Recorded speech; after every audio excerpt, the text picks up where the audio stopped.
Hello, a very very warm welcome to IPS. तो उम्मीद करता हूँ सभी स्टूडेंट्स बेहतर हैं। बहुत ही अच्छी तरीके से उन लोगों की प्रिपरेशन चल रही है क्योंकि लास्ट का एक मंथ बचा है। तो ये जो वीडियो है, हमारी आज का जो सेशन है, that is all about the last 1 month strategy for specially for part A, यानी कि जनरल एप्टीट्यूड के लिए जो लास्ट 1 मंथ की जो स्ट्रेटेजी है वो हम यहाँ पे लेके आए हैं। बेसिकली एक महीना मोटा मोटा अगर हम बात करें तो एक महीना यहाँ पे आपके पास बचा है, तो कैसे आप बेस्ट वे में इस एक मंथ को यूटिलाइज कर सकते हो जनरल एप्टीट्यूड को प्रिपेयर करने के लिए। तो बात करते हैं। तो उससे पहले मैं उम्मीद करता हूँ कि आपकी जो प्रिपरेशन है, बाकी जो पार्ट बी पार्ट सी की जो आपका सब्जेक्ट है उसका प्रिपरेशन भी अच्छा चल रहा होगा। साथ ही साथ आप लोग रिवाइज भी कर रहे होंगे। तो मैं रिवीजन के बारे में भी बात करूंगा अभी।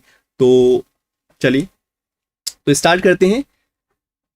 तो बहुत से स्टूडेंट का ये सवाल रहता है, चाहे मैं ऑफलाइन में बात करूं चाहे ऑनलाइन में बात करूं, तो स्टूडेंट कहते हैं सर लास्ट का एक महीना बचा है, हमने पिछले कई महीनों से हम तैयारी कर रहे हैं। तो लास्ट के एक मंथ में हमको डर लग रहा है, हमने प्रिपरेशन तो बहुत किया है लेकिन फिर भी डर लगता है। तो ये तो बिल्कुल लाजमी सी बात है, बहुत नॉर्मल और कॉमन सी बात है कि स्टूडेंट्स, खासकर वो जो बहुत अच्छे से प्रिपेयर करते हैं थ्रू आउट द ईयर, उनको लास्ट के समय में कुछ ना कुछ यहाँ पे डर लगता है कि भाई अगर ऐसा नहीं हुआ तो क्या, अगर हमने ऐसी प्रिपरेशन करी तो पेपर ऐसा आ गया तो क्या।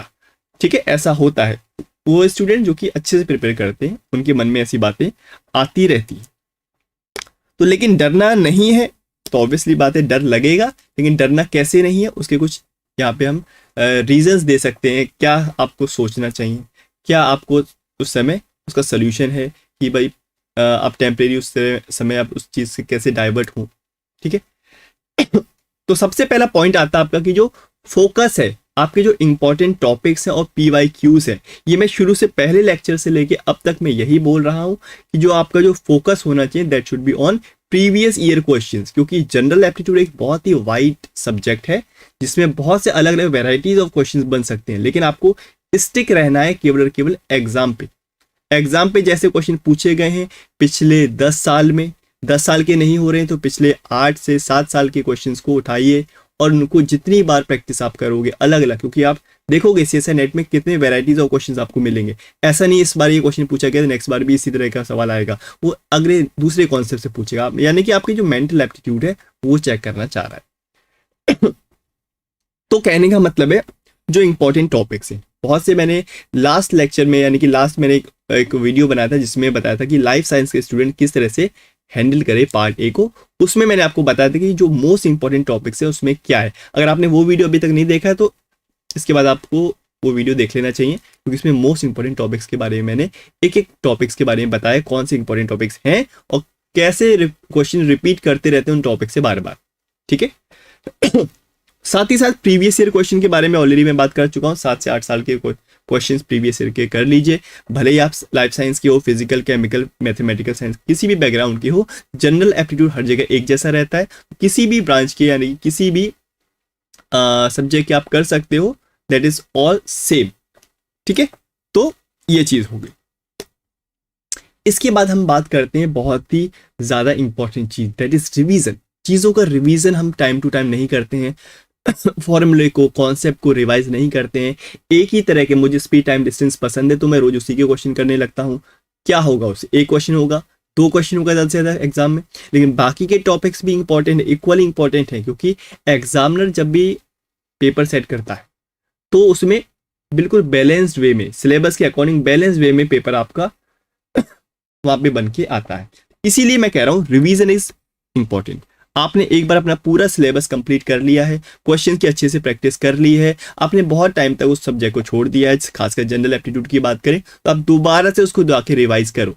आप आगे की चीजें पढ़ रहे हो, आगे के काम कर रहे हो, ठीक है, लेकिन पीछे से उसको रिवाइज भी करते चले हो। रिवीजन करने में ज्यादा समय नहीं लगता है, क्योंकि आप ऑलरेडी उस कॉन्सेप्ट को जान चुके हो, पढ़ चुके हो, तो उसको रिवाइज करते रहिए। आपको यकीन नहीं होगा, मैं जैसे कि फॉर एग्जाम्पल मैं ही अगर 5 दिन छुट्टी पे चला जाता हूँ, अगर मैं लीव कर लेता हूँ, छठे दिन जब मैं वापस आता हूँ तो ऑब्वियस सी बात है वो जो रूटीन वाली जो बात होती है ना वो नहीं आ पाती, वो 1-2 दिन में ही आती है। रूटीन में आने में टाइम लगता है, इस वजह से आप रिवीजन को इंपॉर्टेंस दो लास्ट के टाइम पे, क्योंकि जब तक रिवीजन नहीं होगा चीज़ें वहाँ पे एग्जाम एलियन लगेंगी कि भाई ये तो पढ़ा था, याद तो आ रहा है लेकिन एग्जैक्टली क्लियर नहीं हो रहा है। तो अगर छोटी सी भी चीज़ वहाँ पे अगर अटक जाओगे तो क्वेश्चन पूरा नहीं बनेगा, तो आप गलती कर जाओगे, ठीक है। इसलिए रिवीजन ज़रूर करो, खासकर जो फॉर्मूले हैं, इंपॉर्टेंट फॉर्मूले, simple interest, compound interest, profit and loss, permutation, combination, speed, time, distance, इनके जो कॉन्सेप्ट हैं फॉर्मूले हैं उनको याद रखो। क्लॉक बेस्ड क्वेश्चन है, उसका एक फॉर्मूला है, उस फॉर्मूले को याद रखो। कैसे अप्लाई करना है उसमें भी बहुत सारी चीज़ें हैं, उनको भी देखो एक बार। तो आपके जो नोट्स हैं वो तो प्रिपेयर होंगे आई होप, तो उन प्रिपेयर नोट्स को एक बार रिवीजन ज़रूरी है, और एक आध क्वेश्चन भी कर लो साथ ही साथ, ठीक है। अभी बस ये करना है। उसके बाद ये बात मैंने करी कि फॉर्मूला बेस्ड क्वेश्चन, क्योंकि पिछले कई साल में देखा गया है कि पेपर में 20 क्वेश्चंस आते हैं, उसमें कुछ क्वेश्चन 3 से 4 क्वेश्चन तो ऐसे होते हैं डायरेक्टली जो आप फॉर्मूले से कर सकते हो। तो फॉर्मूला अगर आपको याद है, थोड़ा बहुत कॉन्सेप्ट पता है, तो आप डायरेक्टली उस क्वेश्चन को कर सकते हो। बिल्कुल ऐसा क्वेश्चन आते हैं, मतलब 20 में से 15 क्वेश्चन आपको करने हैं, 15 में से कम 3 से 4 क्वेश्चन ऐसे होते हैं जो चुटकियों में हो जाते हैं, समय भी नहीं लगता। जैसे फॉर एग्जाम्पल पिछले साल ये क्वेश्चन आया था कि बताइए कि एक क्लॉक में 7:20 यानी कि 7:20 हो रहा है, उनके बीच में कितना एंगल होगा। सीधा फॉर्मूला बेस्ड क्वेश्चन है ये। तो इसमें क्वेश्चन में